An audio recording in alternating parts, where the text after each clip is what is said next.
long middle swell, a little bit light. The spine goes all the way down, which is the ridge of the back of the bat, and it's what's called scallop. So if you want to take a little bit of weight out, you take it and you sand out the back of the bat here. So you still get a big profile, you get a big edge, but it's a lighter bat for picking up, so a lighter pickup, so you can actually play different shots. I think two players that come to mind that are probably world famous over the years, Ricky Ponting, A.B. de Villiers. This was their bat. They like to come on flat on the up, and they like to pull and hook. So they wanted a bat that was higher up in the middle. Also, the conditions they play in, Australia, South Africa, pretty much like our artificial wickets. So they hit the ball higher on the bat, because there's a lot more bounce. Make sense? So maybe a little bit more Indian subcontinent as well, which is a little bit slower as well, can be a bat like this, but it depends on your style of game as well as the conditions that you play in. On to the beast. Who currently uses a beast? International cricket? No? Aussie, New Zealand? Beast shots. Maxwell? Yeah. Almost retired, but Martin Guptill, another player. Want a big, fuller, heavy bat, so when they hit the ball, it stays hit. So it's a little bit heavier, but they want to hit through the line, they've got to score a strike rate over 100. So they have a fuller bat, it's a little bit heavier, but they obviously feel they can control it and hit through the line. So if you're kind of coming in 6 and 7, you say, I'm playing all one-day cricket and I have to start scoring at 100. I have got no time to play myself in and I need to start scoring runs quickly. They might be looking at a beast bat to then be able to get a little bit of more power out of the bat. And then the fourth one is the Empower. Now the Empower was designed and invented by a guy called B.J. Watling. Now, BJ wanted a big full bat, but needed it light. But if you have a full-size bat, it means you have to make the edges thinner and you have to scallop the bat, which he didn't want. So what he chose to do was say, take an inch out of my bat and put all that wood into the edges, but only make it about 2.7. So it was really light. So he wanted to work on hand speed. Now we probably find that out of the 9 white ferns that we sponsor, 7 use it. Sophie Devine's one. We have Nick Kelly, Watling, there was Saywag, there was Mongia. There was a lot of players that will use this bat. Basically you get a big full bat, but they get the hand speed. So what you'll see is, although we've got a shorter blade, we've got a longer handle. Reason for that is, if you have a shorter blade and a short handle, you're bending over, aren't you? And we probably Mr. Strang and Mr. Kachopra and everybody else would say, once your head's over this side and it falls across, you have to play across your front leg. So if you can stay tall and have your eyes level, you can access the leg side. So by having a longer handle means that you can still stand up nice and straight and have your eyes level. So that's the reason behind the bats. So that gives you the profile of the bats. What is the difference between a pro player's at, let's say, $1,100 in retail? What's the difference between that and a $500 bat? The wood? Yep, and what do you mean by the wood? Quality of it. The quality. So we usually tend to say grades. So we have a grade 1 select, which is the top end willow.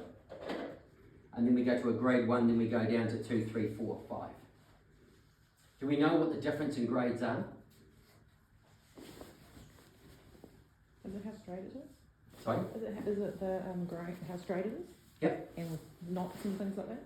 Yep. So basically, a grade 1 select has to be clean. It can have some redwood, so you kind of have a darker wood sometimes down the edge. Something like this. Someone like Ricky Ponting said that he had to have an inch of redwood on the outside edge, otherwise he wouldn't look at the bat. That's how superstitious, but he said that the redwood was harder, so it would actually ping off quicker. So what he wanted to do is if he got an edge, it would fly through the slips and they might drop it. So that was his theory around it. So he wanted redwood on the outside edge of his bat. So greater willow, a lot cleaner. It means that the grains don't go off the edge of the bat, which means that potentially it won't have those cracks. All right, sometimes when all the grains start to raise, so you can kind of feel the braille across where you can feel the different grains, you can almost count the grains by closing your eyes. That means the bat's obviously really mint and it's actually broken and it's going beautifully. That there's no grains coming off that could actually cause a crack or cause an issue on the edge. Does a grade 1 bat perform better than, let's say, a grade 3 or grade 4? Yeah. Why? 'Cause the willow's better. Could be, but it may not be. Because it's been knocked in better potentially? Or? Potentially, what you'll find is the more grains you have, the quicker the bat knocks in and gets to your premium quality. So you actually start to really come off nicely off the bat. So the more grains, the quicker it knocks in, the less it lasts. The wider the grain, the longer it takes to get to perfection, but the longer it lasts. You can actually pick up a grade 3 bat and it may ping as good as a grade 1. It may. So you can actually pick up some really good, cheaper bats that can perform. But you've got to go probably know what you're looking for and you're just going to be lucky as well. So grade 1s, yes, will perform better because they've got straighter grains, they knock in quicker, we know what we're getting. But you can find some gems at a cheaper price point. So parents don't think, oh my God, I've got to buy my child an $1,100 bat. I just can't afford that. He's not going to be able to perform like everybody else. That's sometimes not the case. If you shop around, you pick up the right weight, you know, ask the right questions, you can get a decent bat at a cheaper rate. So as we go down the grades, we will have wider grains, we may have blemishes, marks like this, crease marks, there may be a little bit of knots in it. Interesting enough, when I take you out the back and we show you all the player bats and their bins, our players say we don't care what it looks like. We just want a bat that pings. So you may see bats that are out there with 6 grains, but as long as they ping, none of our players mind. They want to pick up weight, it's nice and light, they want a big full bat, but they want something that actually rebounds really well. So they don't come and look at cosmetics like we all do in the shop, because we always think we want it to make it look pristine, looks beautiful, it looks great. I've got my money's worth, but it's cosmetic. So something to think about as well. So we had our short handle bat, which means full size, and in this one we have our, what we call a short blade. One thing to think about, less so for your boys, but parents if you've got younger children as well, we kind of go through the junior sizes into 3, 4, 5, 6, and then we end up with a harrow. From a harrow we got this huge jump from price to a short handle bat. There is these bats here that we do which are called small adult. So it's a transition. So you want a bigger bat, but you need a lightweight because your child is still not a fully grown adult, so they don't need the weight of the bat.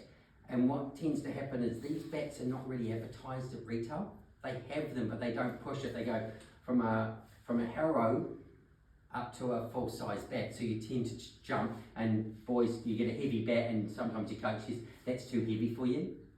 And so it means that you use your bottom hand and you lose your technique.